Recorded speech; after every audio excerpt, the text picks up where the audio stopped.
예, 오늘 저희들이 받으신 강의안도 조금 참조하시면서 오늘은 우리가 6장 말씀을 좀 이렇게 조금 빠르게 좀 진행을 할까 생각을 합니다.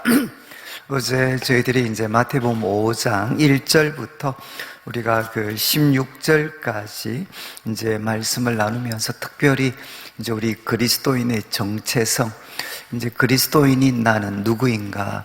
우리 그리스도인은 복된 사람입니다. 복된 사람.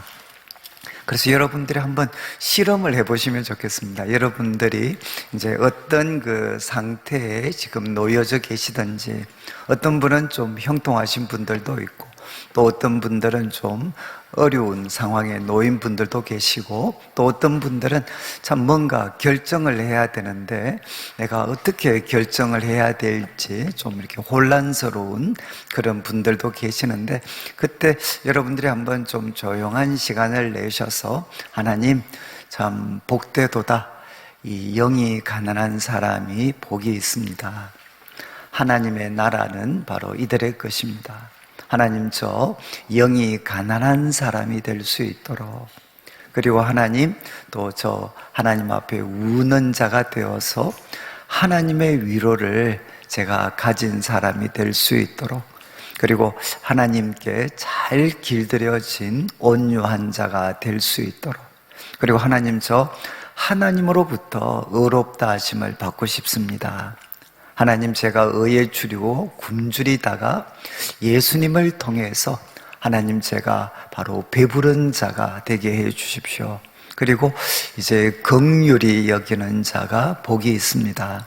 하나님, 제가 참 사람들, 또 우리 가족들, 성도들 긍휼히 여길 수 있도록, 그리고 이제 마음이 청결하여서 우리가 예수님과 예수님이 우리에게 주신 그 계명이 제 삶을 지배하는 사람이 될 수 있도록, 그리고 하나님 참 평화를 만드는 자가 되어서 하나님의 아들, 또 하나님의 딸로 제가 하나님으로부터 불리어질 수 있도록, 그리고 하나님 이제 의를 위하여 기꺼이 핍박도 내가 감당할 수 있도록 하나님 도와주십시오. 이렇게 자기 자신을 이 팔복의 말씀을 가지시고 항상 이렇게 한번 점검해 보시면 정말 이렇게 자신의 상황이 어떤 자리에 놓여져 있는지, 그리고 지금 내가 무엇을 이렇게 구해야 되고 어떻게 해야 되는지 여러분들이 이렇게 깨달을 수 있을 때가 많이 있습니다. 오늘은 이제 우리가 6장에 대한 건데, 한번 6장은 크게 두 부분으로 나누어집니다. 그래서 1절부터 시작을 해서 이제 18절까지는 뭐 잘 아시는 것처럼 이제 과거 유대인들도 그랬고, 또 오늘날 우리 성도들도 야, 이것은 예수님을 믿는 사람들, 또 하나님을 아는 사람들이 꼭 해야 되는 의로운 행동이다 라고 생각하는 세 가지입니다. 하나는 구제. 여러분, 구제를 우리가 하게 되면 참 이제 의로운 행위지 않습니까? 구제.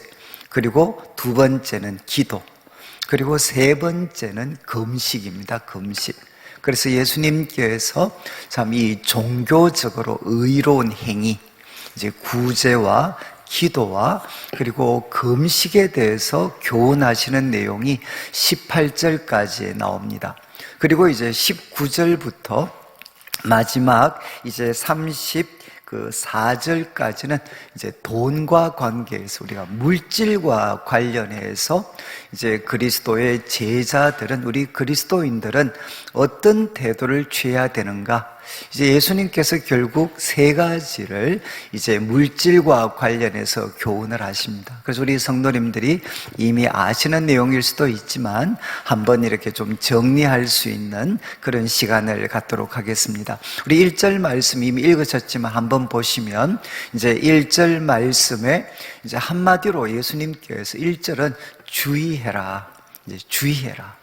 이제 예수님께서 첫 번째 주신 말씀입니다. 주의해라. 그런데 무엇을 주의해야 되느냐? 사람에게 보이려고 또 강조를 합니다.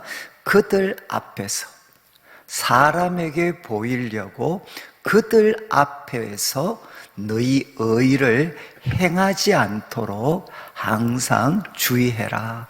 여러분, 이제 성경에서 그 현재는 계속과 반복의 뜻을 담고 있습니다. 그러니까 이건 현재 명령인데 이 말은 한 번이 아니라 계속 그리고 반복적으로 우리는 주의를 해야 됩니다. 어떤 주의인고 하면 이제 사람에게 보이려고 사람들 앞에서 너희 의를 행하지 않도록 주의해야 된다. 그런데 그 이유는 무엇인고 하면 주의하지 않으면 이제 하늘에 계신 너희 아버지께 상을 받지 못한다. 이제 주의하지 않아서 우리가 이 의로운 행위를 사람들에게 보이려고 사람들 앞에서 하게 되면 어떤 일이 생기느냐?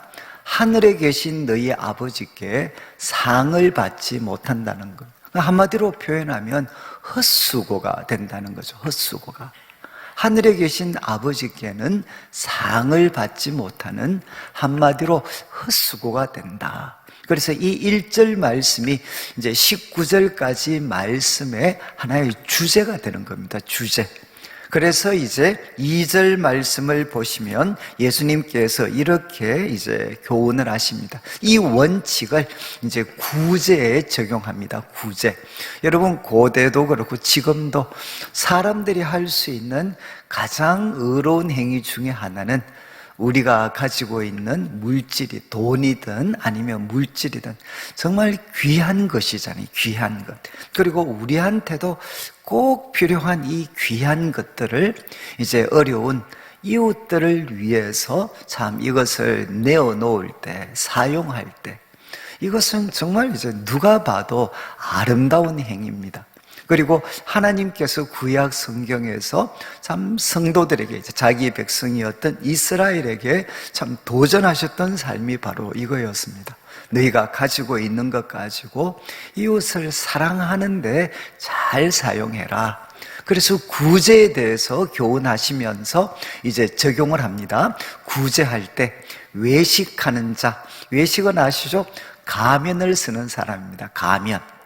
고대 이 가면을 쓴 연기자들에게 적용되었던 단어입니다. 그러니까 이 겉과 가면과 또 진짜 얼굴이 다르지 않습니까? 그것처럼 이제 외식하는 자가 겉으로는 정말 하나님의 영광을 위해서 하는 것처럼 하지만 자기의 진짜 얼굴은 무엇이냐? 자기가 영광을 받으려고 행동하는 것. 이게 두 얼굴, 외식하는 자죠. 외식하는 자. 그래서 외식하는 자는 사람에게 영광을 받으려고 이제 회당, 많은 분들이 이제 오가는 회당, 그리고 또 거리에서 이 구제라는 행동을 한다는 겁니다. 그래서 요즘도 여러분 이제 가끔 저희가 이제 곧 성탄절이 가까우니까 우리가 도심에 나가면 이제 구세군 이제 냄비 같은 우리가 이렇게 자선 모금을 하지 않습니까? 그러면 그때 우리가 이제 한 번씩 구제를 하면 이분들이 참 이렇게 작지만 참 좋은 분이십니다. 훌륭한 분이십니다. 이렇게 칭찬하는 것처럼 이제 고대에 우리 이스라엘 백성들도 이제 회당에 올 때 큰 거리 어귀에서 이제 구제를 합니다. 그러면 옆에 있는 사람들이 어떻게 해주느냐? 나팔을 불어줍니다. 나팔을 불어줍니다. 그러면서 보십시오. 이 훌륭하신 분이 이렇게 많은 금액을 어려운 분들을 위해서 구제하셨습니다. 그래서 이렇게 나팔을 불어줍니다. 그러면 지나가는 분들이 이야기하죠. 야, 참 저분 훌륭하시다. 참 저분 이렇게 저렇게 훌륭한 분이셨구나. 지금 그 장면을 예수님께서 묘사하고 있습니다. 그런데 이렇게 행동하는 것은 외식하는 자가 하는 행동이다. 이유는 사람에게 영광을 받으려고, 자기가 사람에게 영광을 받으려고 하는 행동이다. 그래서 2절 마지막에 진실로 너에게 이르는데 그들은 이미 자기 상을 받았다. 그들은 이미 자기 상을 받았다. 그러면 이제 1절에서 표현된 말씀으로 한다면 자기 상을 이미 받았으니까 결국 어떻게 됩니까? 하늘에 계신 하늘에 계신 너희 아버지께는 상을 받지 못한다는 거죠. 이미 상을 다 받아버렸기 때문에 하늘에 계신 너희 아버지께로부터는 아무런 상도 받지 못한다는 겁니다. 그러면서 이제 3절 말씀, 예수님께서 이제 올바른 삶의 모습을 제시하죠. 너는 구제할 때 어떻게 해야 되느냐?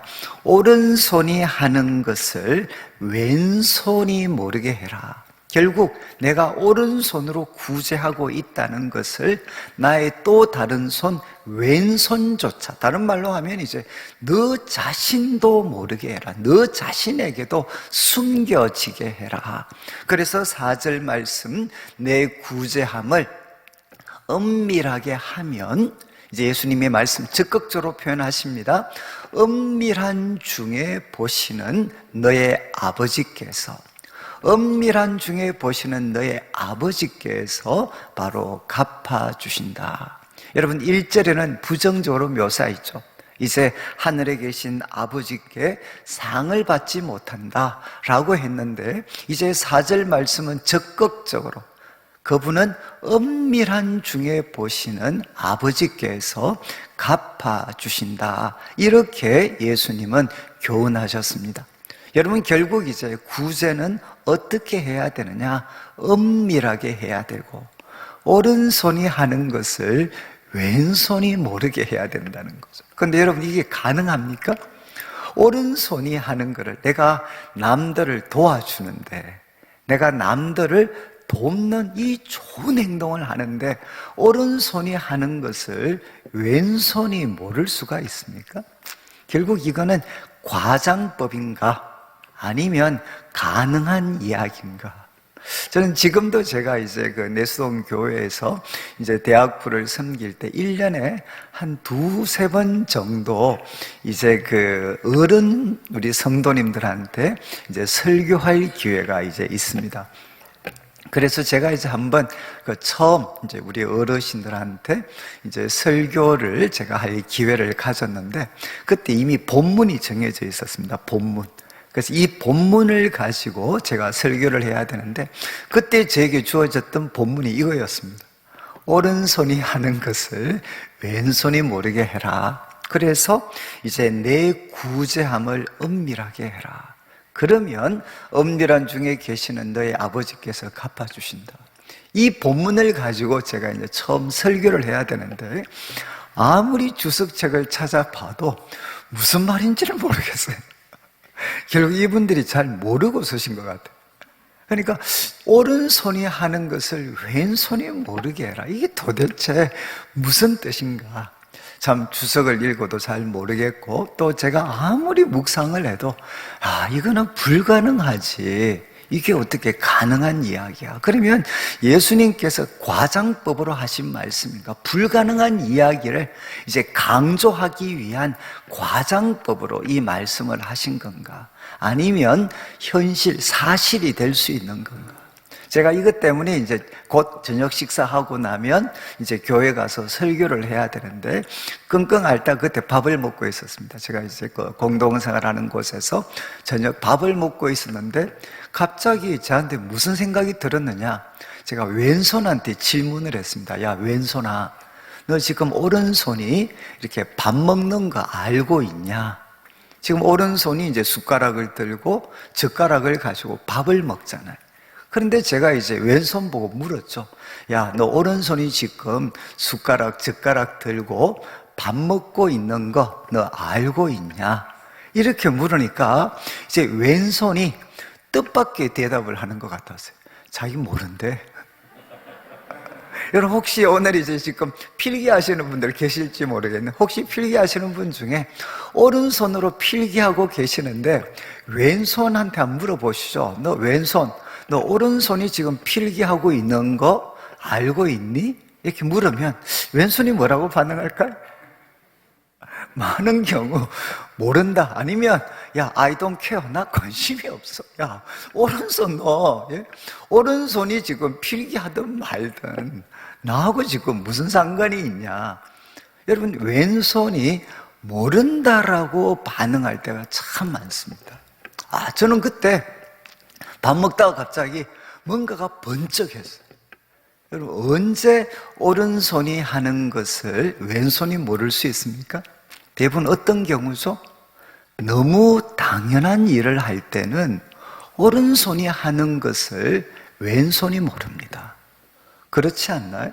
물론 이 말씀이 참 지금 제가 드리는 말씀은 아주 그냥 작은 어떤 이 말씀이 담고 있는 뜻의 작은 한 부분이지만 저한테는 그 당시 굉장히 충격이었어요.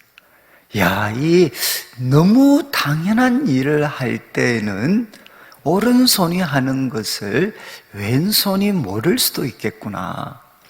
그러면서 제가 이 마태복음 말씀 중에 또 하나 이해가 안 되었던 게 바로 이거였습니다. 여러분, 마태복음 25장에 이제 종말에 대해서 예수님께서 세 가지 비유를 가지고 설명하셨는데, 세 번째 비유가 양과 염소의 비유입니다. 알고 계시죠? 양과 염소. 그래서 예수님께서 마지막 때 사람을 이제 두 그룹으로 나누는 거죠. 양의 편에 선 사람, 그리고 염소 쪽에 있는 사람.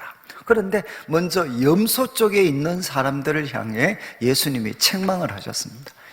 너희들은 내가 줄일 때 정말 이렇게 먹이지도 않고, 그리고 내가 헐벗을 때 입히지도 않고, 옥에 갇혔을 때 찾아오지도 않고, 이렇게 예수님께서 그들을 책망을 하셨습니다. 그런데 그때 염소 편에 섰던 사람의 반응들이 무엇이죠? 반응이 뭡니까? 여러분, 나중에 성경 보시면 예수님, 우리가 언제 안 했습니까? 우리 했습니다. 그런데 그때 예수님 답변이 뭔가 하면, 지극히 작은 소자에게 하지 않은 것이 나에게 하지 않은 것이다. 이렇게 예수님께서 말씀을 하셨습니다. 그리고 이제 예수님께서 양편에 속한 사람들을 향해 칭찬을 하셨죠. 뭐라고 칭찬하셨느냐? 이제 똑같은 말씀인데 반대 방향입니다. 내가 정말 굶주릴 때 너희는 먹였고, 내가 헐벗었을 때 입혔고, 그리고 내가 감옥에 갇혔을 때 너희들은 찾아와서 나에게 사랑과 위로를 베풀어 줬다. 그런데 그때 양의 편에 섰던 사람들의 반응이 무엇이죠? 뭡니까? 바로 우리가 언제 했습니까? 라고 반응을 해요. 지금 모르고 있는 거죠. 우리가 언제 그런 행동을 했습니까? 그런데 그때 예수님 답변이 뭔가 하면, 지극히 작은 소자에게 한 것이 바로 나에게 한 것이다. 이렇게 예수님이 말씀을 하셨어요. 여러분, 지극히 작은 소자에게 그들이 정말 이렇게 굶주릴 때는 먹였고, 그리고 헐벗을 때는 입혔고, 그리고 감옥에 갇혔을 때는 찾아가서 사랑과 위로를 베풀어주는 이 구제, 이 선한 행동을 했는데도 불구하고 양의 편에 선 사람들은 이걸 오른손으로 했다면 그 왼손은 이것을 모르고 있었던 거죠. 저는 항상 이 말씀이 저한테는 이해가 되지 않았어요. 이 구제하는 이 좋은 행동을 하는데 어떻게 오른손이 하는 것을 왼손이 모를 수 있나? 그런데 양편에 섰던 사람들은 모르고 있는 거죠. 그런데 왜 이런 일이 일어났겠는가?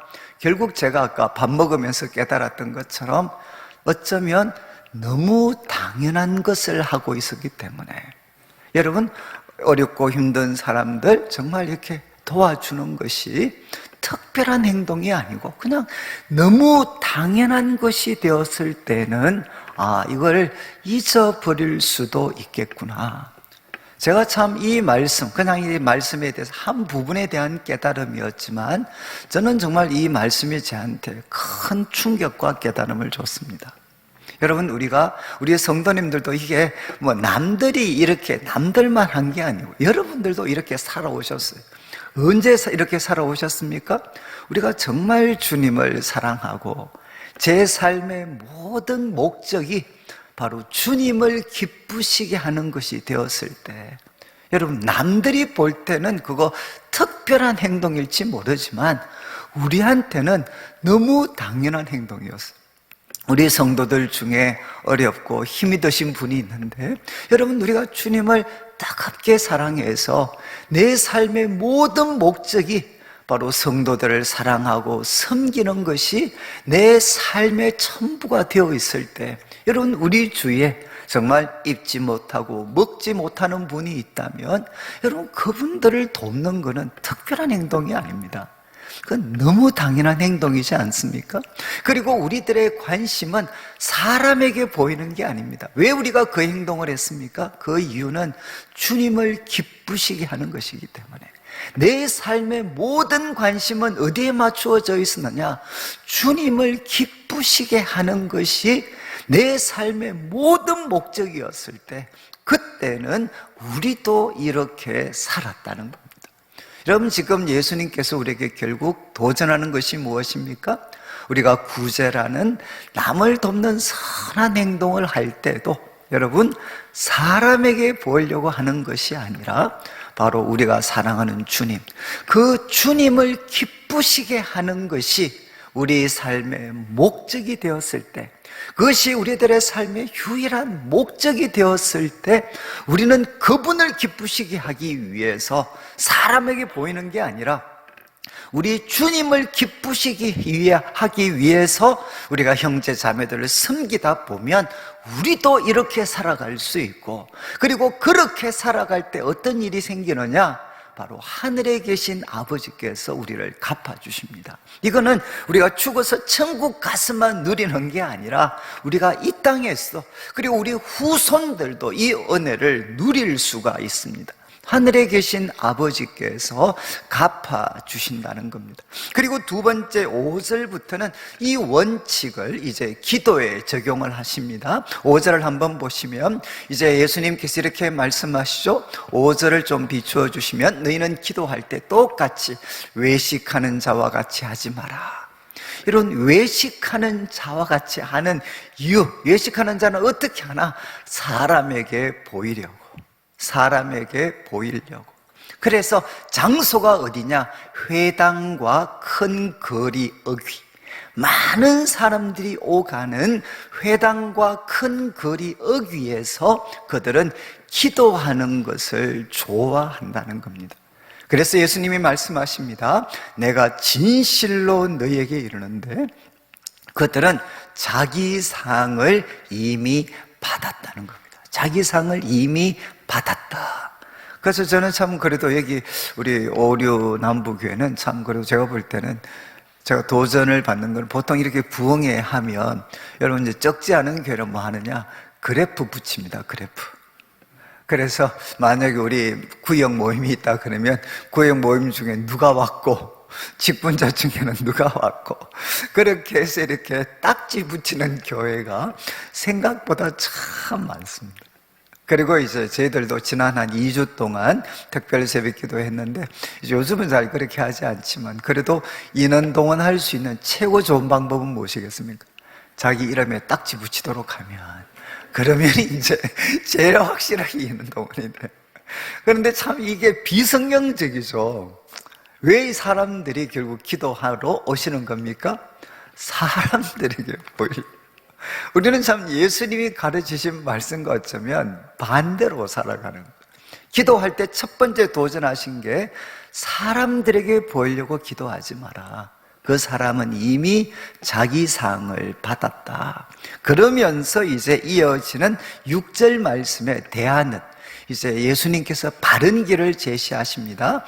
너는 기도할 때 어디에 들어가라는 겁니까? 바로 너의 골방에 들어가라. 이것은 결국 어떤 곳이죠?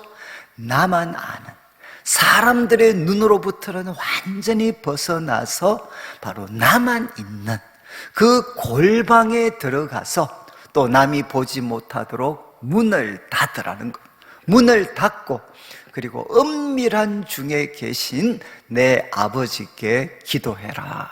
그러면 은밀한 중에 보시는 내 아버지께서 갚아주신다.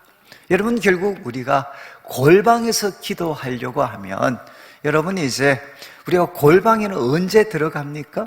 골방에는 이렇게 예배당은 예배당에는 뭐 수요일도 그렇고 금요일도 그렇고 새벽에도 그렇고 여러분 우리가 예배가 있을 때 항상 여기 오시죠.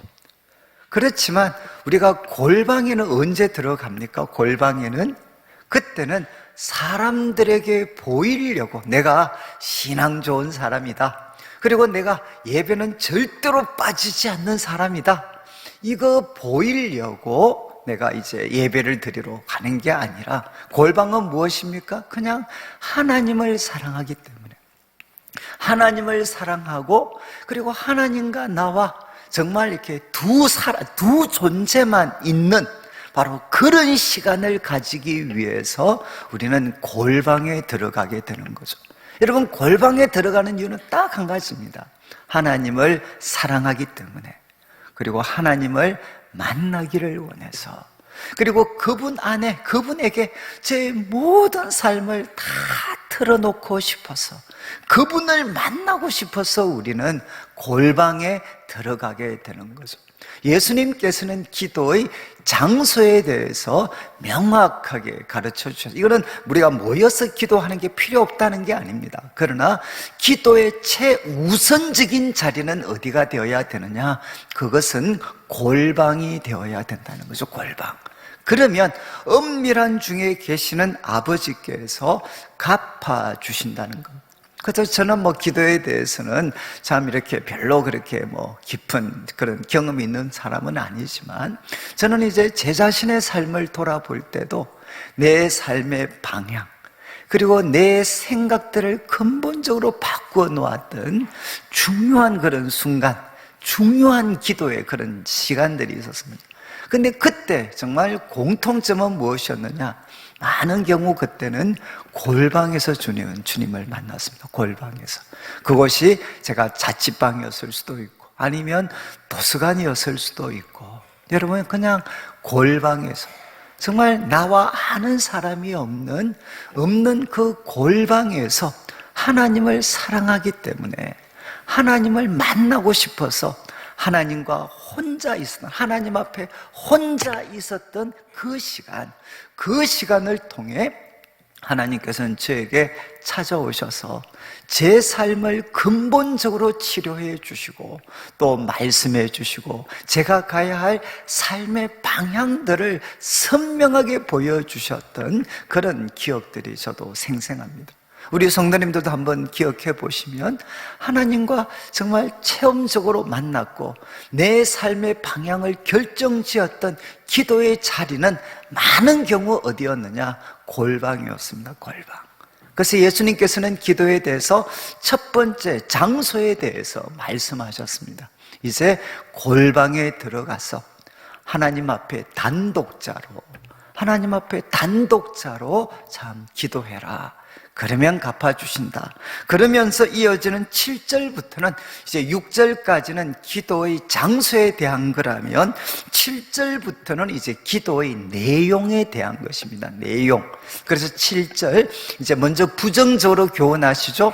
기도할 때 이방인처럼 중언부언하지 마라. 여러분 중언부언이 무엇입니까? 의미 없는 말들을 계속 반복하는 것입니다. 의미가 없는 말들을 계속해서 반복하는 것. 그런데 그 속에 담겨진 하나의 의도 중에 하나가 뭐냐? 기도의 양이 늘어야 이제 하나님이 응답하실 거다. 기도 응답은 기도의 양과 비례한다라는 생각이 이제 우리를 중언부언하게 만드는 이런 어떤 오류에 빠질 수가 있다는 거죠. 그래서 예수님께서는 기도할 때 이방인처럼 중언부언하지 마라.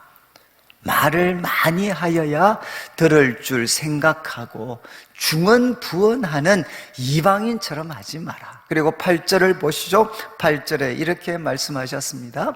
그들을 본받지 마라. 구하기 전에 너에게 있어야 할 것을 하나님 너희 아버지께서 아시느니라. 여러분들이 하나님은 어떤 분이시죠? 지성이면 감천. 여러분 정성을 들여서 감동받으시는 분이 아니시고 우리 하나님은 인격적인 분이시라는 겁니다. 그래서 우리에게 있어야 할 것을 그분은 너무나도 잘 알고 계시는 인격적인 분이시다. 저는 이제 제가 말씀드렸지만 저는 모태 신앙이었고 저한테는 가장 큰 컴플렉스가 기도였습니다. 기도. 우리 이제 전 목사님은 우리 내수동 교회에서는 아마 정말 드물게 기도를 많이 했던 목사님이셨어요. 정말 우리 전 목사님은 기도를 많이 했습니다. 제가 지금도 기억나는 게 한 번씩 이렇게 또 우리 전 목사님 학생 때 이제 또 헉헉 막 이렇게 막 숨가쁜 소리를 막 내밀면서 저보고 이제 뭐 주일 뭐 우리 대학부 집회 같은 거 이제 예배 마치고 나면 집에 가야 되는데 갑자기 오더니만 형님 제가 지금 답답한데 제가 저 앞에서 기도하겠습니다. 형님 집에 가지 마시고 뒤에서 저를 기도로 좀 도와주십시오.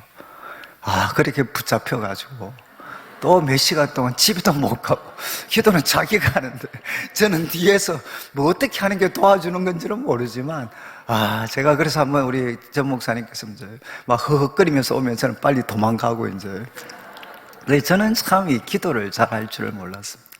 그래서 항상 저한테는 이게 이제 신앙생활 때 컴플렉스였어요. 또 제 동생 2살 밑에 있는 제 동생이 있는데 중학교 3학년 때 이제 동생이 하나님을 만났습니다.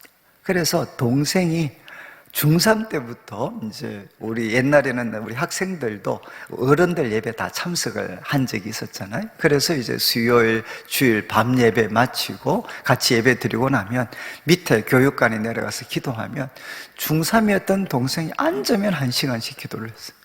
그래서 저는 막 고함 지르면서 기도했는데 시기 보면 3분밖에 안 지나가 있고 그래서 나머지 1시간은 뭐 했느냐?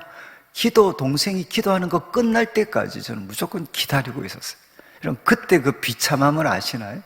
정말 동생은 앞에서 청산유수같이 하나님을 향해 기도를 하는데 아무리 몸부림쳐도 저는 3분을 넘겨보지를 못했고 그리고 기도 끝날 때까지 이제 가보고 있으면 동생은 구원받은 사람 같고 선택받은 사람 같고 저는 상관없는 사람 같고 그래서 나는 어떻게 하면 좀 기도를 잘할 수 있을까?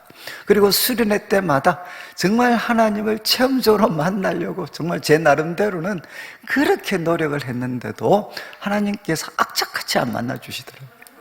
그러다가 제가 이제 그 대학교 2학년 그때 이제 주님이 찾아오셔서 저한테 은혜를 베풀어 주셨을 때 여러분 그때 저한테 일어났던 정말 큰 변화 한 가지가 있었습니다. 그게 뭔가 하면 제가 이제 주님께서 나는 너를 부끄러워하지 않는다 이렇게 복음에 대해서 깨닫게 해 주셨을 때 그때 제 입에서 무슨 음성이 터져 나왔느냐 하나님을 향해 아버지 이렇게 제가 부르게 됐어요. 하나님을 향해 아버지. 저는 모태신앙이지만 하나님을 아버지로 불렀던 경험이 잘 없었습니다. 그런데 그때 하나님을 향해 아버지라고 제가 불렀습니다. 근데 더 놀라운 거는 하나님은 눈에 보이시지 않잖아요. 근데 제가 보이지 않는 하나님을 향해 아버지라고 불렀는데 꼭 느낌이 어땠느냐? 그래 내가 여기 있다. 그리고 저한테 깨달아졌던 게 뭔가 하면 하나님은 살아계시고 그분은 나와 대화가 되는 지정의 인격을 갖고 계신 분이셔서 그분과 나는 대화가 되는 분이구나. 이게 그냥 저한테 누가 신학적으로 가르쳐줘서가 아니고 그냥 저한테 깨달아지게 됐어요. 우리 하나님은 인격적인 분이시구나. 그리고 그분과는 대화가 되는 분이시구나. 그래서 그때부터 제 삶에서 기도가 달라지게 됐습니다. 저는 이제 과거에는 우리 장로님들이 기도하시는 이게 저는 기도가 다인 줄 알았어요. 그런데 그때 주님을 만나고 나서 하나님을 아버지라고 불렀을 때, 그분은 지정의 인격을 갖고 계신 분이셔서 대화가 되시는 분이셔. 그래서 제가 하나님 앞에 정말 모든 것을 이제 묻게 됐습니다. 학교에서 공부하는 게 어려울 때, 하나님 정말 어떻게 하면 좋겠습니까?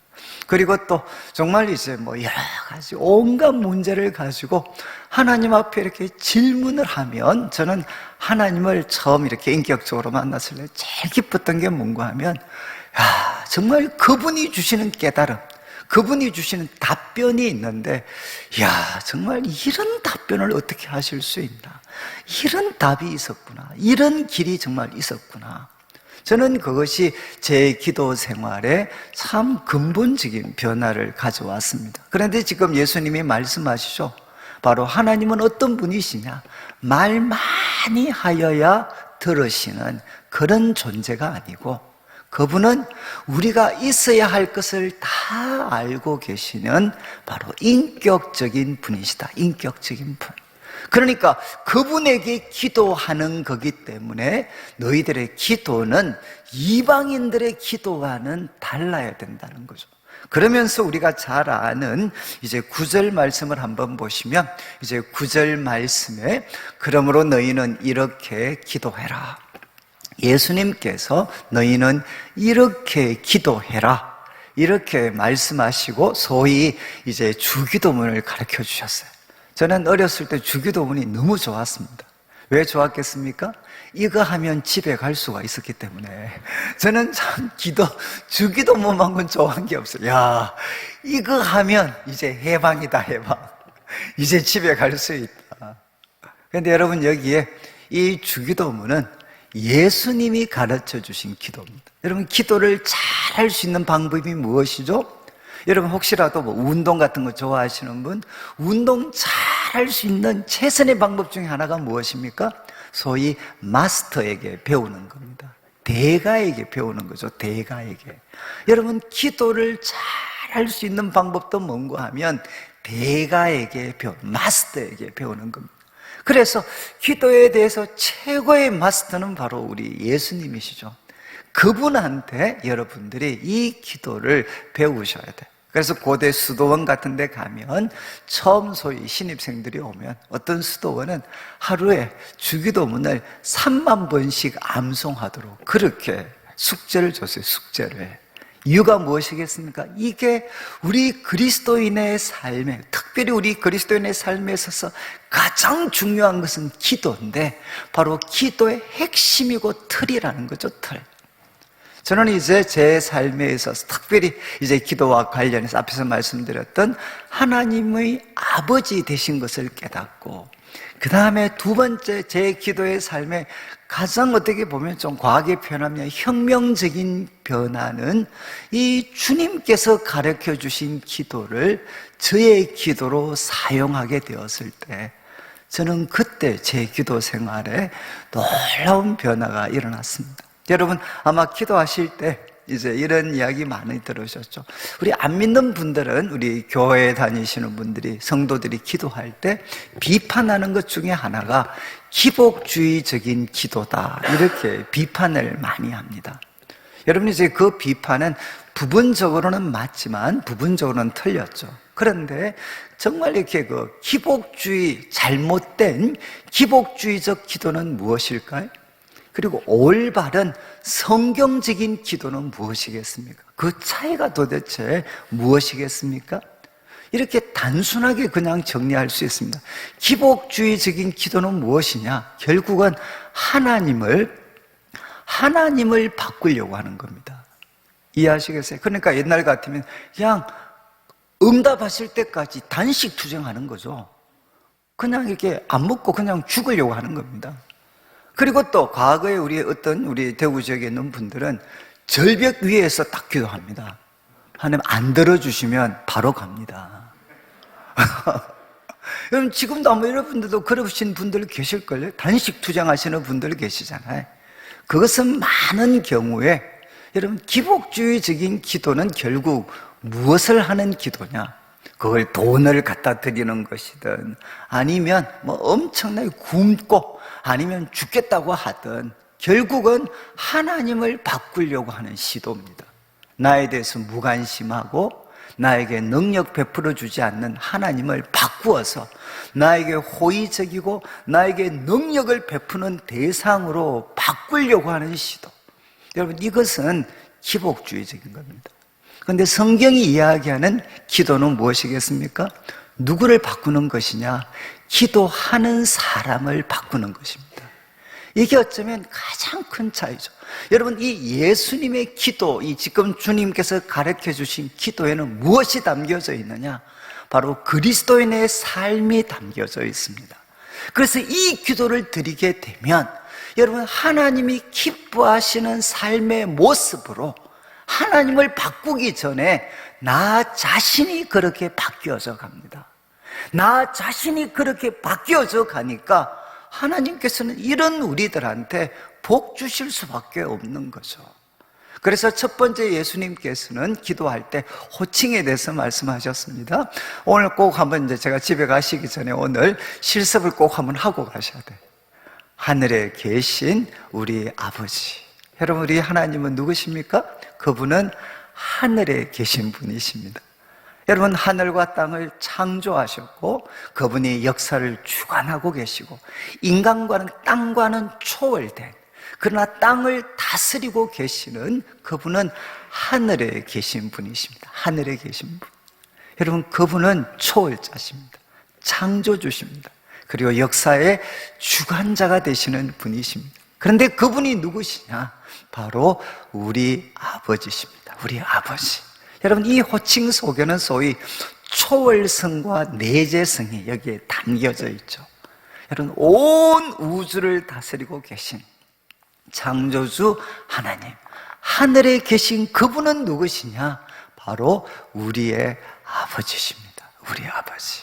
그래서 여러분, 기도하실 때마다 여기에서 좀 시간을 좀 보내시는 게 좋아요.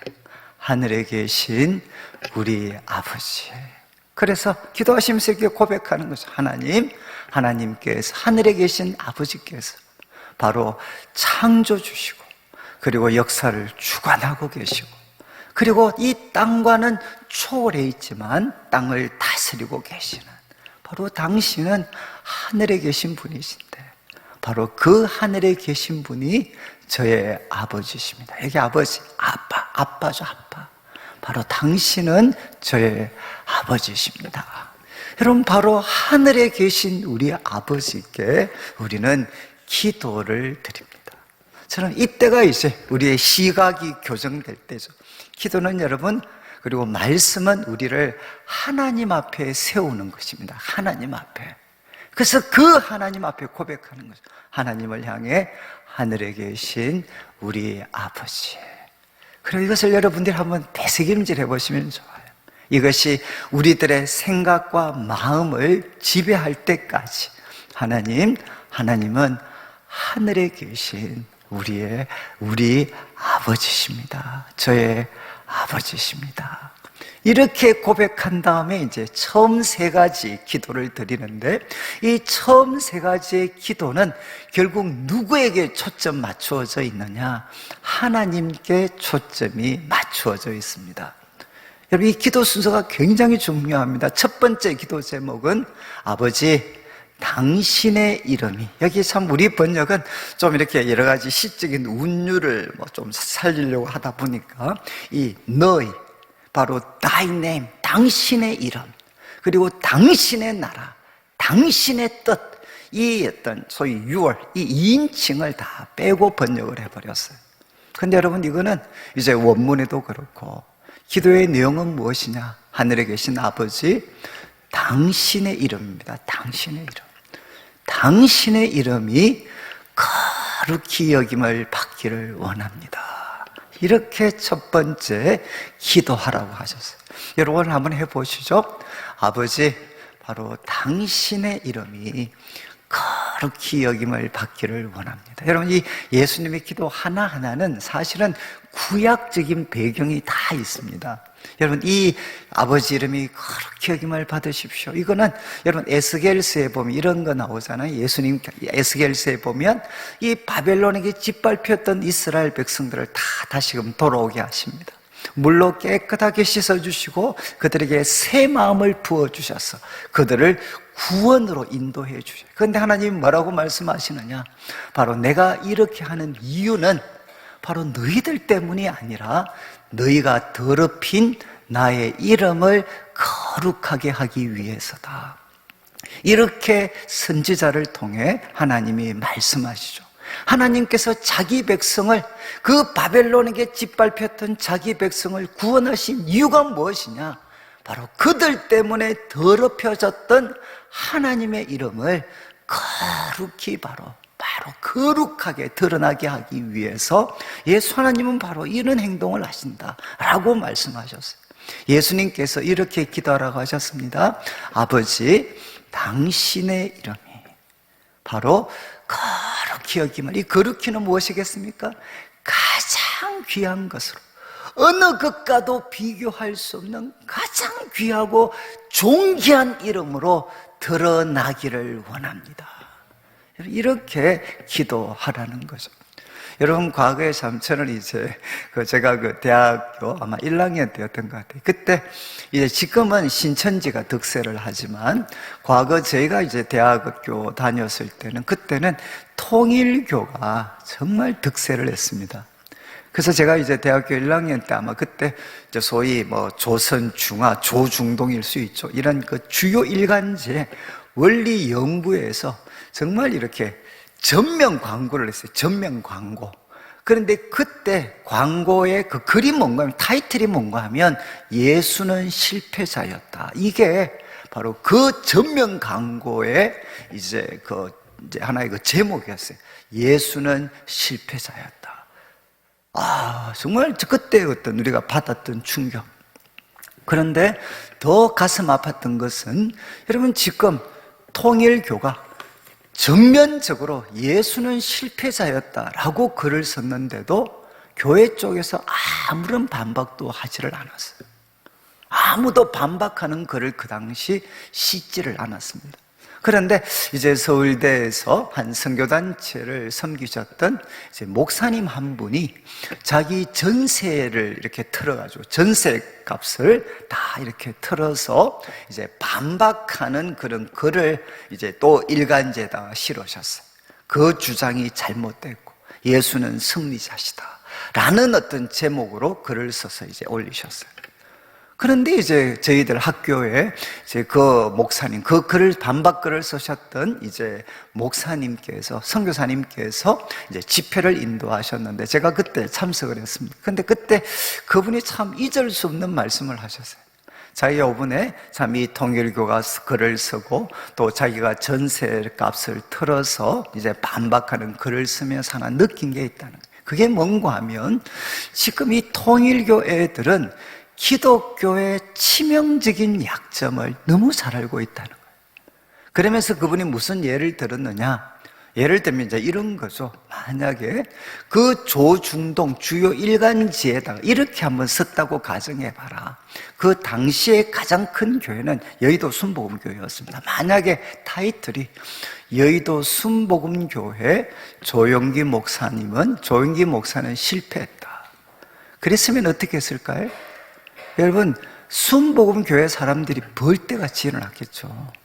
그리고 또 충현교회, 그 당시에는 우리 합동체에서 충현교회가 제일 컸습니다. 그러면 우리 충현교회 어느 목사님은 실패했다. 그리고 통합측의 영락교회 한경직 목사님은 실패했다. 이렇게 글을 썼으면 성도들이 벌떼같이 일어났을 거라는 거예요. 그런데 기독교의 치명적인 약점을 이들은 알고 있다는 거예요. 교회와 목사님을 건드리는 게 아니라 예수님을 건드리니까 아무도 안 일어난다는 거예요. 아무도. 여러분, 이거는 물론 조금은 지나친 표현일 수도 있는데 우리들의 약점이죠. 우리들의 모든 관심은 결국 어디에 가 있느냐? 나와 그리고 우리 교회, 우리 목사님에게 집중이 되어 있습니다. 결국 누구 이름? 나의 이름에 집중이 되어져 있어요. 그래서 여러분, 이 첫 번째, 두 번째, 세 번째 기도 제목은 무엇인가 하면 우상을 파괴시키는 기도입니다. 그런데 우리 지금 기도는 많은 경우에 이 기도가 빠져 있는 거죠. 빠져 있는. 그래서 지금 이렇게 기도했습니다. 여러분 한번 해보시면, 아버지, 당신의 이름이 가장 귀하게 여김을 받기를 원합니다. 그러면 여러분 속에서 하나님께서 도전하시는 거 안 같습니까? 야, 그 말 진짜가? 나는 몰랐다, 야.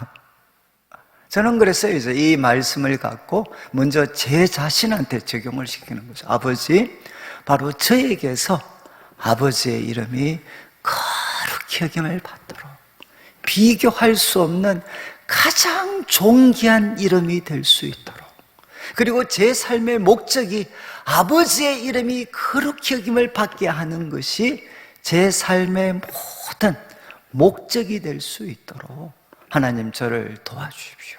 그래서 첫 번째 저는 제 자신한테 이제 기도를 적용하게 되었어요. 아버지, 제 속에서 아버지의 이름이 가장 귀한 이름으로 거룩히 여김을 받기를 원합니다.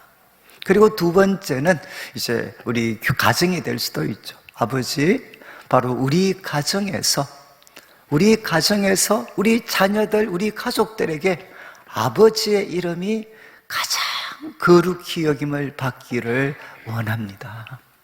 우리 자녀들에게도 아버지의 이름이 가장 존귀 여김을 받기를 원합니다.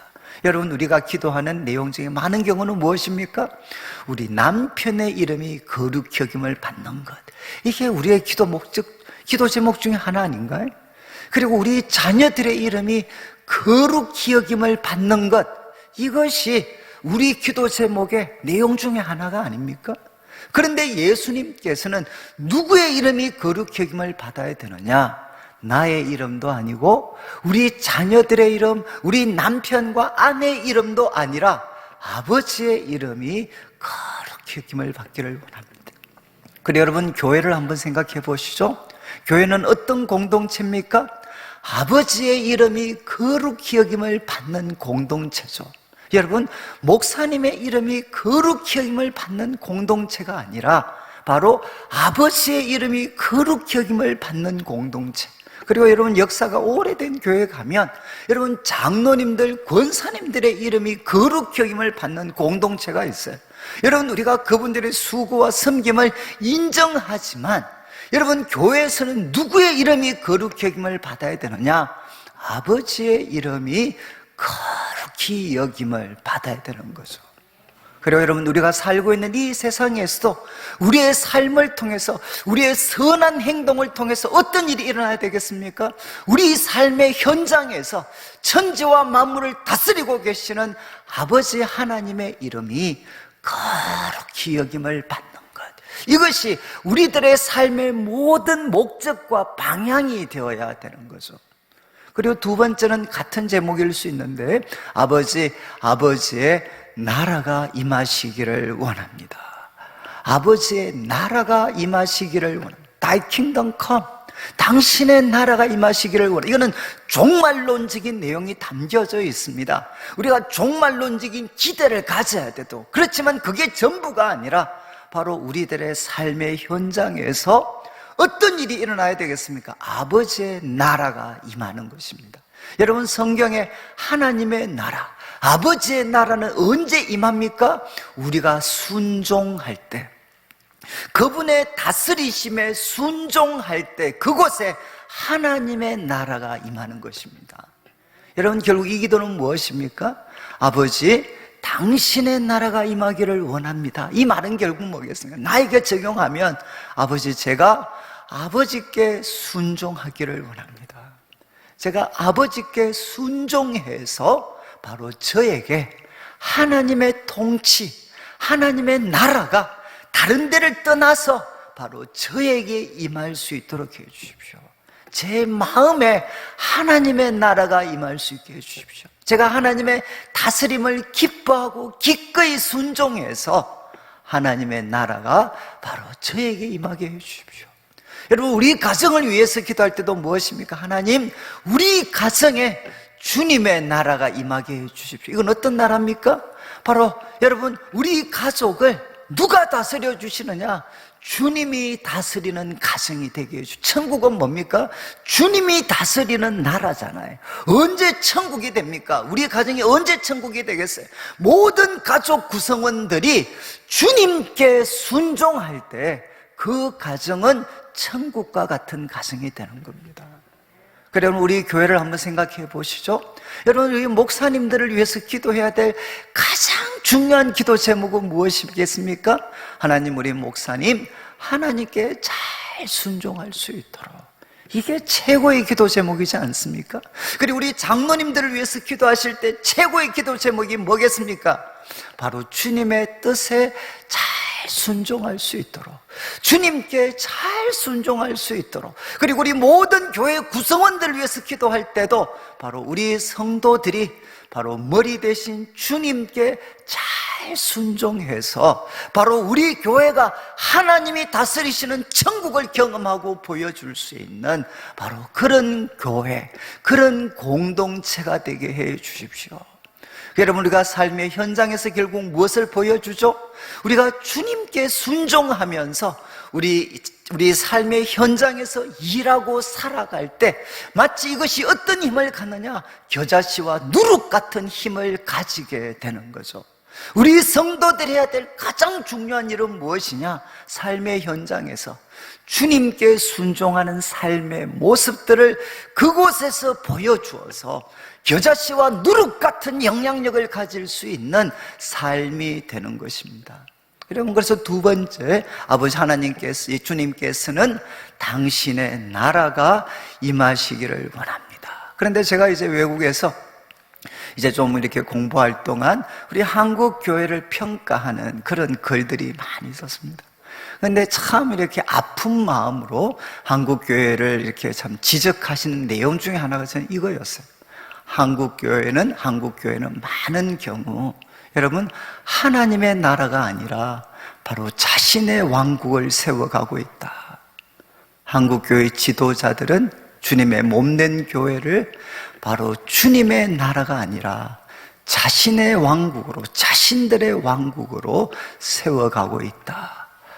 저는 정말 그 어떤 글들을 좀 읽었을 때 참 이렇게 가슴이 아팠습니다. 여러분, 참 우리 교회 지도자들을 위해서 여러분 잘 기도해 주셔야 되고, 그리고 교회 지도자들이 언제나 해야 되는 일은 무엇이냐? 바로 우리가 하나님 아버지께 순종해서 우리 교회를 주님이 다스리시는 교회가 될 수 있도록, 여러분, 지도자들이 바로 아버지께 순종하는 일, 그래서 하나님의 나라가 임하는 일들이 일어나야 된다는 거죠. 그래서 세 번째는 연관이 되는데 무엇입니까?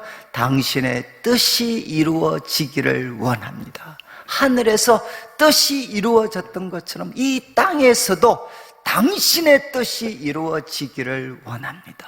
여러분, 이게 예수님이 보여주신 기도의 최고봉이잖아요. 최고봉. 여러분, 예수님께서 바로 십자가를 목전에 두고 겟세마네 동산에서 기도하실 때 그분의 기도 제목은 딱 하나였어요. 결국 뭐였습니까?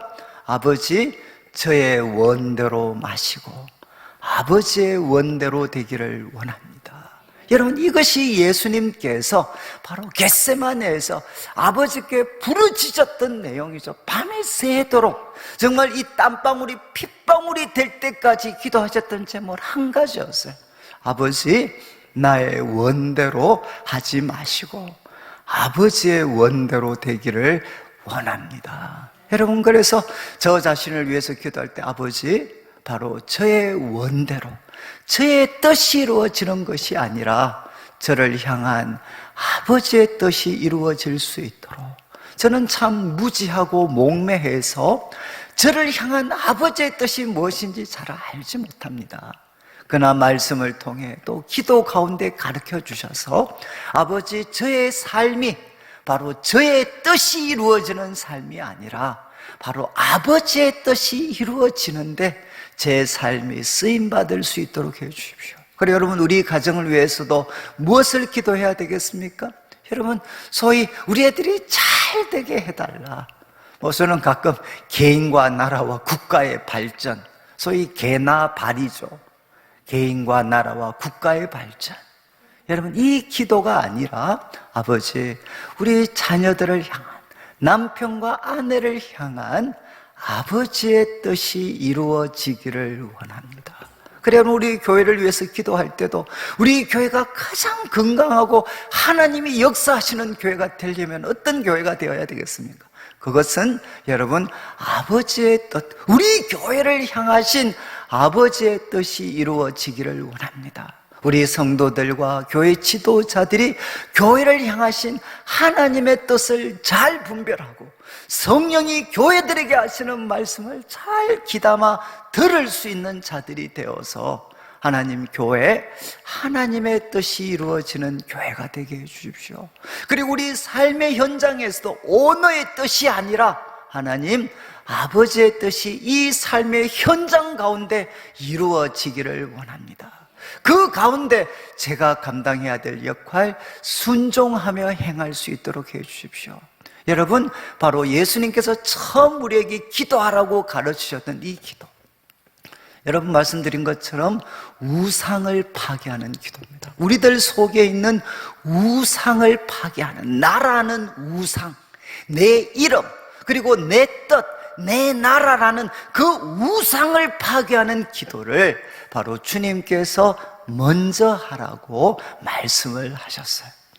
저는 참 이것이 제 삶을, 그래도 부족하지만 저는 참 하나님께서 이렇게 많이 이렇게 지켜주셨던 것 같아요. 참 이렇게 기도할 때는 지금도 이제 제가 앞에서 말씀드린 팔복을 가지고 제 자신을 한번 쭉 살핍니다.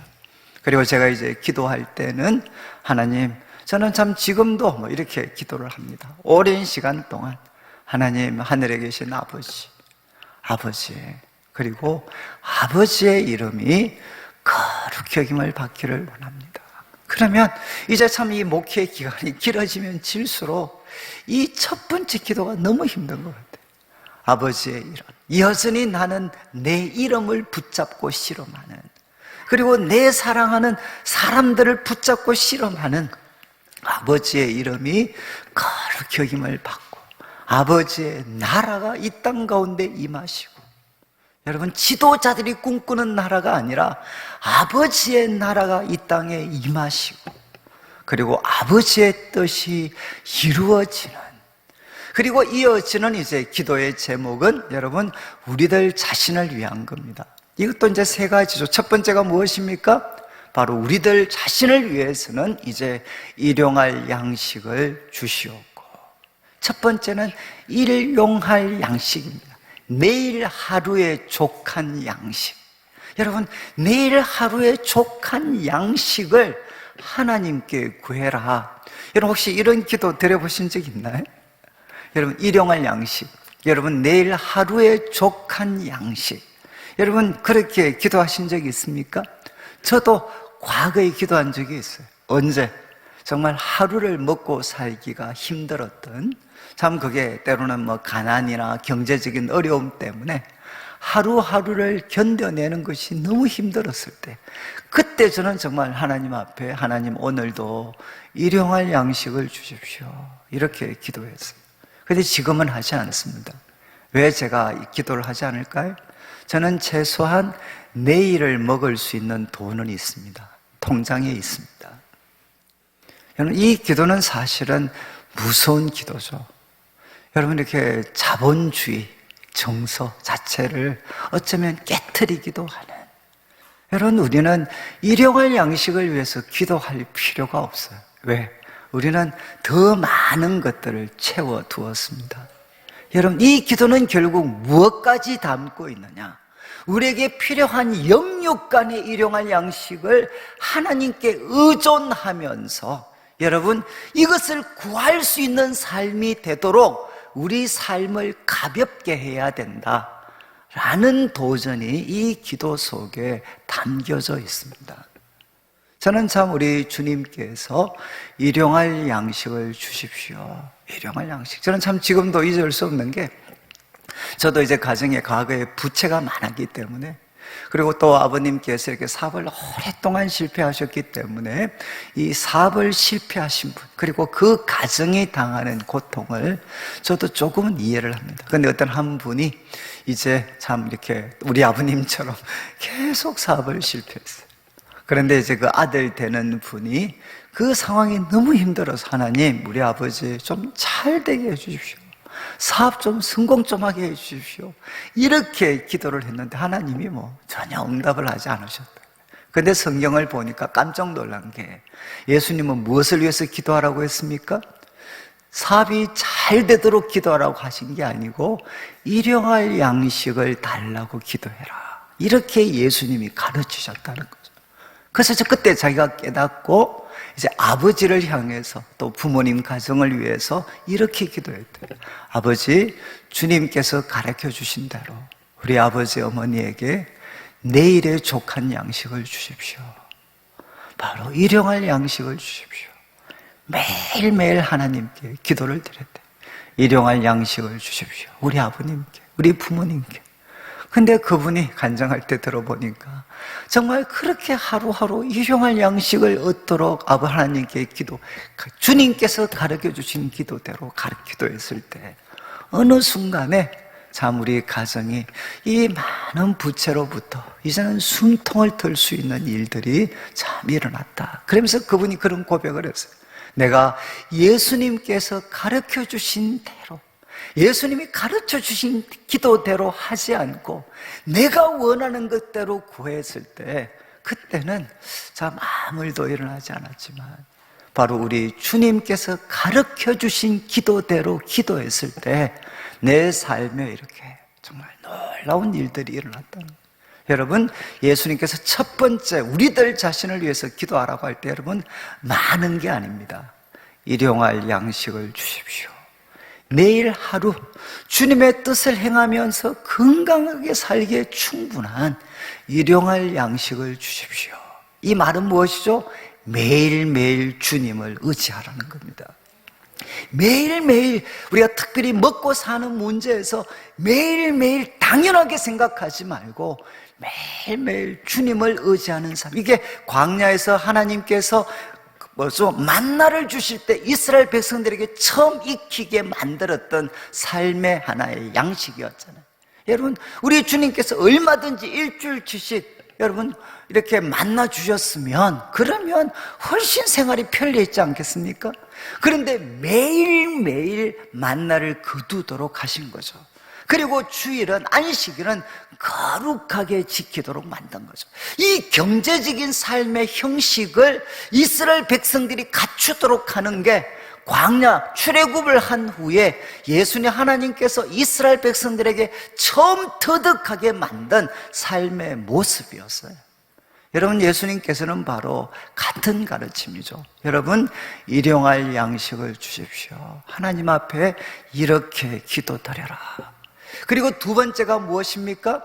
우리가 우리에게 죄 지은 자를 사해 준 것처럼 우리 죄를 사여 주십시오. 그런데 여러분, 이 두 번째, 우리들 자신을 위한 두 번째 기도 제목은 여기 우리 죄는 빚입니다. 빚. 그러니까 우리 빚을 바로 다 탕감해 주십시오. 우리가 우리에게 빚진 자들, 우리가 우리에게 빚진 자들 풀어줄 테니까 하나님, 우리가 아버지께 빚진 것 있으면 하나님 탕감해 주십시오. 이렇게 바로 주님께서 기도하라고 가르치셨어요. 여러분, 혹시 여러분들께서는 야, 너는 나한테 빚졌어, 이런 분들 혹시 계시지 않나요? 여러분, 우리가 우리에게 빚진 사람 놓아줄 테니까, 풀어줄 테니까 하나님, 우리가 빚진 거 풀어주십시오. 이렇게 기도하라고 말씀하셨어요. 여러분, 혹시 우리 성도님들 마음에 나 잊으면 안 돼, 너 나한테 빚진 거 잊으면 안 돼, 혹시 이런 분들 계시지 않나요? 이제 우리 과거에 우리 교회사 같은 데 보면 기도에 평생을 들였던 많은 분들이 계십니다. 근데 그분들이 이런 어떤 이 말씀에, 이 주기도문에 대해서 이제 이렇게 해석을 한 거죠. 여러분, 참 우리한테 바로 예를 들면 우리 자녀들입니다. 우리 자녀들. 여러분, 우리 자녀들 위해서 우리 아버지, 어머니, 부모님들 모든 것 쏟아붓는 그런 헌신, 희생을 감당하셨어요. 그래서 우리 자녀들한테 이런 마음 갖고 계시지 않나요? 너 나 잊으면 안 돼. 내가 이렇게 고생한 거 너 잊으면 안 돼. 혹시 여러분 이런 마음 갖고 계시지 않습니까? 그리고 혹시 교회 오셨어도 바로 참 교회에 나 있으면 안 돼. 내가 이 교회 세운다고 어떤 수고, 어떤 대가를 지불했는데 나 있으면 안 돼. 여러분, 혹시 이런 마음 갖고 계시는 분들 혹시 계시지 않습니까? 그럼 바로 이분들을 풀어줄 테니까, 하나님 이제 풀어줄 테니까, 하나님 저도 혹시 하나님께 빚진 것 있으면 하나님 탕감해 주십시오. 이거는 이제 결국 죄사함으로 귀결될 수 있겠죠. 여러분, 바로 참 우리 성도들이 날마다 누려야 될 최고의 기쁨은 무엇이냐? 바로 죄사함의 은혜를 누리는 것입니다. 한편으로는 일용할 양식을 하나님께 공급받고 날마다 하나님과 우리 사이를 막고 있는 이 죄라는 이 죄사함의 은혜를 날마다 누리는 것, 이것이 한 예수님이 보셨을 때 우리들에게 가장 필요한 것, 이것만 해결되면 어떻게 되죠? 여러분, 이사야서의 가르침처럼 죄가 하나님으로부터 오는 온갖 좋은 것들을 다 막고 있다 그랬잖아요. 그래서 이 죄사함의 은혜를 우리가 누리게 되면 어떻게 되느냐? 하나님으로부터 온갖 좋은 것들이 우리들의 삶에 다 들어오게 되는 거죠. 그런데 이것을 막고 있는 것이 무엇이냐? 바로 죄, 바로 빚, 하나님 보실 때 빚이 이것을 막고 있다는 겁니다. 그래서 우리가 기도할 때 하나님 앞에 이 참 죄사함의 은혜를 구하면서 무엇을 나타내어야 되나? 이것의 진정성을 보여주기 위해서 하나님 저한테 신세진 사람 풀어주겠습니다. 주님, 저의 빚진 것, 잘못한 것 용서해 주십시오. 이렇게 기도해라 라고 말씀을 하셨습니다. 저는 이제 우리 성도님들 참 저는 그런 느낌을 많이 받아요. 이거 참 잔인한 요구일 수도 있는데 우리 자녀들을 이렇게 풀어주셔야 돼요. 풀어주셔야 돼. 우리가 사랑했던 사람, 그리고 우리가 가지고 있던 모든 것을 드리면서 헌신했던 공동체, 여러분 이렇게 풀어주셔야 돼요. 풀어주셔야 돼요. 여러분, 우리가 놓아주셔야 돼요. 그래서 저는 그런 이야기합니다. 우리들이 하나님 보실 때 최고의 영광은 꽃이 되는 게 아니라 그름이 되는 것이다. 그렇지 않습니까? 여러분, 바로 내가 꽃이 되는 것이 아니라 남의 다른 사람의 꽃을 피우게 하기 위해서 내 자신을 걸음같이 드릴 수 있는, 이게 하나님 보실 때 가장 영광스러운 삶이 되실 수가 있죠. 저는 여러분 이렇게 하나님 앞에 우리가 우리에게 잘못한 사람, 죄 지은 사람 풀어줄 테니까 주님 우리들의 죄를 용서해 주십시오. 그래서 이런 기회를 통해 좀 편히 그런데 여러분 한번 목욕을 한번 하셔야 됩니다. 이 참 사경에는 영적으로 목욕하는 시간이죠. 제가 이제 난지도에 있을 때 그때 우리 이제 아이들과 했던 참 선생님들이 하는 큰 일 중에 하나가 뭔가 하면 애들을 이제 한 달에 한 번씩 이렇게 공공 목욕탕에 데리고 가는 겁니다. 목욕탕. 데려가면 데리고 가기 전에는 이제 애들이 막 얼굴이 좀 이렇게 흉할 수 있어요. 그런데 목욕하고 나오면 서로가 몰라봅니다. 이해하시겠죠? 야, 얘들이 이렇게 잘생겼나. 여러분, 우리 몰랐어요. 온갖 때들이 다 묻어 있으니까 애들의 인물이 이렇게 좋은지 몰랐어요. 저는 그게 우리들의 모습일 수도 있다고 생각합니다. 우리 가까운 분들이 때로 참 이 때 묻은 모습들을 보일 수 있잖아요. 그러면 우리는 욕을 할 수 있는데, 근데 여러분 이런 기회에 우리가 하나님 말씀 기도의 시간을 통해서 소위 샤워를 한번 하는 거죠. 영적으로 한번 목욕하고 나면 여러분 깜짝 놀랍니다. 이분이 이렇게 좋은 분이신 줄 우리는 미처 몰랐을 수 있어요. 그래서 예수님께서 말씀하셨습니다. 죄사함의 은혜. 그리고 세 번째가 무엇이죠? 여러분, 바로 우리를 시험에 들게 하지 마시옵고. 이 시험은 템프테이션, 유혹이잖아요. 유혹. 시험에 들게 하지 마시고, 그리고 그 시험 배후에 누가 있느냐? 다만 악의 성. 그래서 대부분 영어 번역은 대문자로 번역을 합니다. 바로 그 유혹 배후에 있는 근원적인 악, 우리가 마귀라고 부를 수 있는, 사단이라고 부를 수 있는 그 배후에 있는 악의 실체로부터 하나님 우리를 건져 주십시오. 이렇게 예수님께서 기도하라고 하셨어요. 여러분, 저는 참 이 기도를 들으면서 참 우리 참 주님 정말 이렇게 대단하신 분이시다. 여러분, 여기에 고난을 면해달라, 그리고 고난 가운데 승리하게 해달라, 이런 기도 내용이 없잖아요. 그런데 고난은 없는데 무엇은 있습니까? 유혹은 있죠. 유혹. 왜 그렇겠습니까? 여러분, 우리 성도들에게 고난보다도 더 무섭고 파괴적인 것은 유혹입니다. 유혹. 저는 참 우리 기도 한국 교회는 어디에는 탁월한 능력이 있느냐? 고난을 극복하는 데는 탁월한 능력이 있습니다. 그래서 우리 성도들 중에도 고난을 당했을 때 포기하시거나 믿음을 떠나신 분들은 거의 없습니다. 다 어떻게 되죠? 더 하나님 앞에 매달립니다. 그래서 어떻게 되느냐? 하나님의 능력, 하나님의 살아계심을 체험을 합니다. 근데 기독교의 약점은 어디에가 생겼습니까? 요즘은 모르겠지만 오랜 시간 동안 기독교는 어디에서 무기력했느냐? 성공한 이후에 무기력했어요. 여러분, 성공하고 나서 사람이 하나님이 주신 성공을 겸손하게 하나님과 이웃과 복음을 위해서 사용하게 하는데 우리 기독교는 참 무기력했습니다. 여러분, 주님께서는 기도하라고 할 때 무엇에서부터?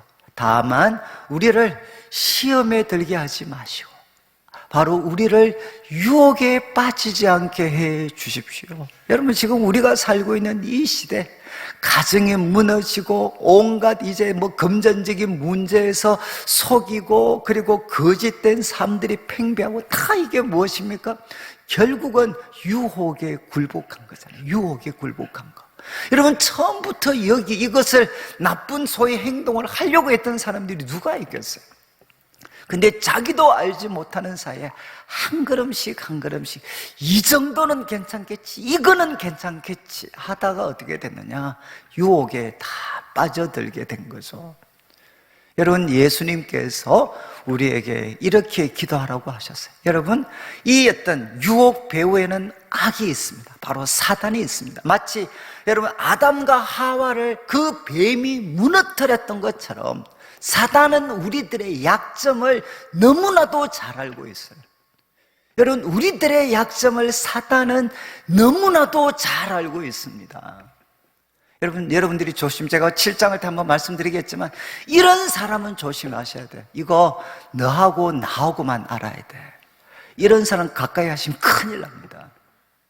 이해하시겠어요? 이거는 사단이 쓰는 가장 대표적인 방법 중에 하나가 이겁니다. 숨기게 만드는 것입니다. 이거는 너하고 나하고만 알아야 돼. 여러분, 사단의 계계는 언제나 감추는 것입니다. 그래서 사람이 유혹에 무너지는 거죠.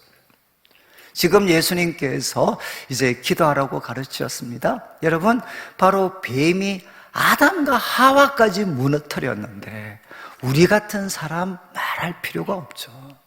그러니까 우리는 어떻게 해야 되느냐? 이것을 위해 기도해야 된다는 거죠. 아버지, 오늘도 시험에 들지 않도록 성령님 저를 지켜주십시오. 그리고 이런 말씀을 배우는 시간들을 통해서 청년이 무엇으로 그 행실을 깨끗하게 하겠습니까? 주의 말씀을 따라 삼갈 것이니이다. 내가 주님께 범죄하지 않기 위해서 주의 말씀을 내 마음에 두었다. 이건 마치 숨겨놓은 칼같이 히든 카드처럼 내가 이 유혹에 굴복하지 않기 위해서 여러분, 하나님 말씀을 내 속에 마치 숨겨놓은 칼처럼 두었다는 것입니다. 지금 이제 시험에 들게 하지 마시고 다만 악에서 우리를 건져 주십시오. 여러분, 제가 말씀드리지만 여러분, 성공하셨을 때, 바빠지실 때 여러분, 공동체와 그리고 예배 그리고 공동체와 끈을 놓쳐버리면 여러분, 거의 유혹에 다 빠져버립니다. 천하장사가 없어요. 유혹에 빠지지 않는 최선의 방법은 무엇이냐? 성도들과 같이 친밀하게 붙어 있어야 됩니다. 여러분, 유혹이 오면 자기 스스로는 분별할 수 있는 능력이 사라져버려요. 누구 눈에 보이느냐? 자기 빼고 다른 사람 눈에는 보이는데 자기 눈에는 보이지 않아요. 여러분, 유혹에서 벗어나지 않는 최선의 길은 무엇이냐? 같이 있어야 됩니다. 성도들이 같이 있어야 돼요. 아무리 성공하고 아무리 큰 계약, 큰 일이 있다 하더라도 성도들과 붙어 있어야 돼. 그리고 중요한 결정을 할 때는 여러분 아무한테도 이야기하지 마라 그러지만 목사님이나 여러분이 신뢰할 수 있는 성도님과는 꼭 한 번 정도만 여러분이 의논하셔도 유혹을 분별할 수 있습니다. 저는 여러분들이 인생에서 중요한 결정을 하실 때 꼭 우리 목회자분들이나 신뢰할 수 있는 신앙의 선배들과 한두 번 정도만 꼭 의논하면 여러분 인생의 치명적인 실패를 여러분들이 극복하실 수가 있어요. 지금 이제 예수님께서는 기도를 가르쳐 주셨습니다. 여러분 이제 매일 한번 이렇게 기도해 보시죠. 하늘에 계신 우리 아버지, 그리고 아버지의 이름, 그리고 아버지의 나라, 아버지의 뜻, 그리고 우리들 자신을 위해서는 이거 세 가지 구하면 나머지는 다 보장이 된다는 겁니다. 아버지, 일용할 양식을 주십시오. 오늘 하루도 돈과 관계되는 것 주님을 의지합니다. 오늘 일용할 양식 주시고, 그리고 우리가 우리에게 죄 지은 자 풀어줄 테니까 하나님 우리들의 죄를 용서해 주셔서 바로 하나님께로부터 주어지는 온갖 좋은 것들이 오늘도 저희들의 삶에 부어지게 해주시고, 그리고 성공, 화려함, 기쁨, 풍성 가운데 바로 이빨을 감추고 있을 수 있는 바로 유혹에 제가 빠지지 않도록 도와주시고, 그리고 그 배후에 있는 악에서부터 성령님, 저를 성령님을 보내주셔서 저를 건져주십시오. 그리고 마지막 고백이 무엇이죠? 시작과 똑같습니다. 나라와 권세와 영광은 뭐라고 했습니까? 이거 진짜 잘하셔야 돼요. 이거 빼먹으면 안 됩니다. 나라와 권세와 영광은 내 것입니다. 이렇게 기도하고 가시면 큰일 나요. 나라와 권세와 영광은 아버지께 영원히 있습니다.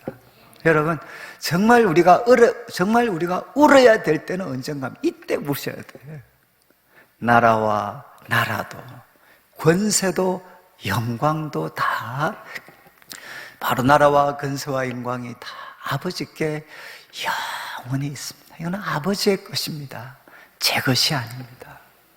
여러분, 이렇게 예수님은 기도하라고 가르치셨고 14절과 15절에서는 제일 주의하신 게 무엇이죠? 용서에 대한 교훈이죠. 용서.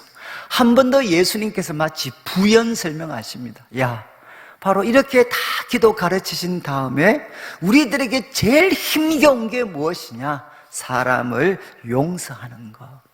용서하면 너희 하나님 아버지께서도 용서하시지만 잘못을 용서하지 않으면 아버지께서도 너희 잘못을 용서하지 않아요. 이건 조건부가 아닙니다. 이거는 예수님을 통해서 하나님의 그 놀라운 사랑, 소위 1만 달란트의 부채가 탕감되어진 사람들이 어떻게, 그 은혜를 아는 사람들이 어떻게 용서하는 삶, 용서하지 않는 삶을 살아갈 수가 있느냐. 여러분, 우리가 용서하지 못한다는 것은 무엇을 보여주는 것이냐? 하나님의 이 1만 달란트 용서해 주시는 은혜를 모르고 있다, 이것에 대해서 무감각해 있다라는 하나의 증거가 되는 거죠. 그러니까 예수님께서 용서해라 이렇게 말씀하셨습니다. 뒤에 나오는 물질에 대한 것은 제가 세 가지만 그냥 말씀드릴게요. 첫 번째는 물질에 대한 것, 장소입니다. 여러분, 보물을 어디에 쌓아두라고 했습니까? 보물을 하늘에 쌓아두라. 여러분, 이제 19절부터 시작을 해서 21절까지는 장소입니다. 장소. 바로 보물을 하나님께 쌓아둬라. 그리고 21절 이렇게 되어 있죠. 보물 있는 그곳에 너의 마음이 있다. 첫 번째, 이런 물질을 가지고 보물을 하늘에 쌓아둬라. 하나님께 쌓아둬라. 그리고 또 22절부터 시작을 해서 22절까지는 한마디로 요약을 하면 눈이 성해야 된다는 겁니다. 눈이 성하다는 말이 무엇이냐? 22절 보시죠. 눈은 몸의 등불이다. 눈이 성하면 온 몸이 밝을 것이다. 23절, 눈이 나쁘면 온 몸이 다 어둡다. 그래서 24절, 한 주인이 두 주인을 섬길 수가 없다. 하나님과 재물을 겸하여 섬길 수 없다. 여러분, 여기 눈은 결국 무엇이죠? 물질을 가졌을 때 여러분, 우리로 하여금 하나님을 바라보게 하는 눈이 성하다는 것은 우리가 물질을 가지게 되었을 때 하나님의 필요가 보여야 된다는 거죠. 이 물질을 우리가 지금 주기도문에서 기도했던 것처럼 아버지의 뜻, 아버지의 나라, 아버지의 이름을 위해 설 수 있도록 하는 것이 바로 눈이 성한 것입니다. 여러분, 우리들의 눈이 성해서 하나님이 주신 물질을 가지고 하나님의 영광을 위해, 하나님의 뜻을 위해 사용하도록 만드는 것이 무엇이냐? 눈이 성해야 된다는 거, 눈이. 그리고 나서 이어지는 25절부터 32절까지는 한마디로 요약하면 염려하지 말라는 것입니다. 무엇을 먹을까 마실까 입을까 염려하지 마라. 주님께서 두 번이나 공중에 나는 새를 봐라, 들에 핀 백합화를 봐라. 아무도 안 먹여주지만 그러나 잘 먹고 있지 않냐? 들에 핀 백합화 봐라. 정말 길삼도 하지 않지만 여러분, 그 들에 핀 그 꽃의 영광이 솔로몬의 영광보다 더 아름답다. 하나님이 주신 아름다움이 있습니다. 하나님이 우리를 먹여주시는 삶이 있습니다. 그래서 결론 33절, 여러분 잘 아시는 말씀이죠. 염려하는 대신에 우리는 어떻게 살아야 되나? 먼저 그분의 나라와 그분의 의를 구해라. 여러분, 이 나라가 목적이라면 의는 과정입니다. 과정. 여러분, 하나님의 나라, 하나님의 뜻을 이루는 데 사용하는데 그 과정도 어떠해야 되느냐? 그분의 의에 부합되게 과정, 목적이 바로 하나님 보실 때 바르게 하나님 나라와 의를 구해라. 그리하면 하나님이 무엇을 약속하셨습니까? 모든 것을 너희에게 더해 주실 것이다. 여러분, 참 저는 제가 우리 성도들을 많이 대하면서 하나 느끼는 것은, 일반화시키는 것은 조심스럽지만 하나님께서 우리 성도들의 삶에 물질적으로 큰 은혜를 주실 때 꼭 먼저 하게 하는 게 있습니다. 그것은 뭔가 하면 물질을 내려놓게 만드십니다. 특별히 어떻게? 하나님과 또 우리 성도들을 위해서 정말 참 나도 빠듯한데 하나님이 주신 이 물질을 갖고 자꾸만 성도들을 작지만 섬길 수 있도록 우리를 훈련시켜 주셔요.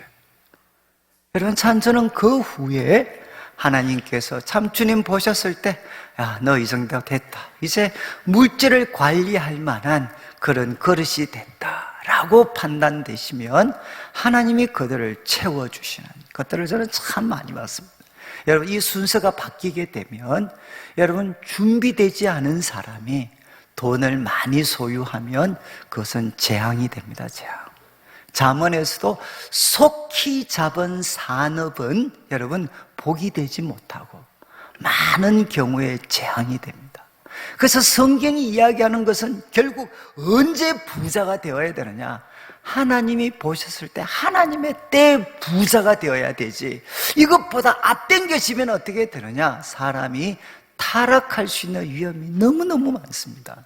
저는 여러분, 주님께서 말씀을 하셨어요. 너희는 먼저 물질을 가지게 되면 여러분, 이 물질을 하늘의 보물, 하나님께 이 보물을 쌓고, 여기는 도둑도 없고 하나님이 반드시 그것을 지켜주시고 또 그 갚아주십니다. 그리고 두 번째, 눈이 성해서 돈을 붙잡았을 때 땅이 아니라 내 자신의 필요가 아니라 하나님의 필요를 먼저 볼 수 있는 우리 눈이 성해서 물질을, 돈을 하나님의 통제 아래 두는 훈련을 하셔야 돼요. 그래서 여러분, 염려 대신에 먼저 그분의 나라, 목적, 그리고 의, 그 과정, 목적과 과정이 하나님 보실 때 바른 것, 그것을 먼저 구할 때 하나님은 모든 것을 더해 주십니다. 저는 이제 제가 참 보고 싶은 모습은 우리 성도님들이 목적뿐만 아니라 과정도 하나님 나라와 의를 구하셔서 하나님이 모든 것 더해 주시고, 그리고 또 하나 소망하는 것은 여러분이 성공하셨을 때도 여전히 하나님을 가까이 하셔서 여러분이 주신 성공의 결과물이 정말 아낌없이 하나님의 나라와 성도들, 이웃들의 유익을 위해서 정말 멋있게 사용될 수 있는, 그래서 우리가 하나님 앞에 갔을 때 하나님께 상 받을 수 있는, 그리고 우리 후손들에게 다윗처럼 그들의 삶에 영원한 등불이 될 수 있는 우리 성도들의 삶이 되시기를 주님의 이름으로 축원합니다.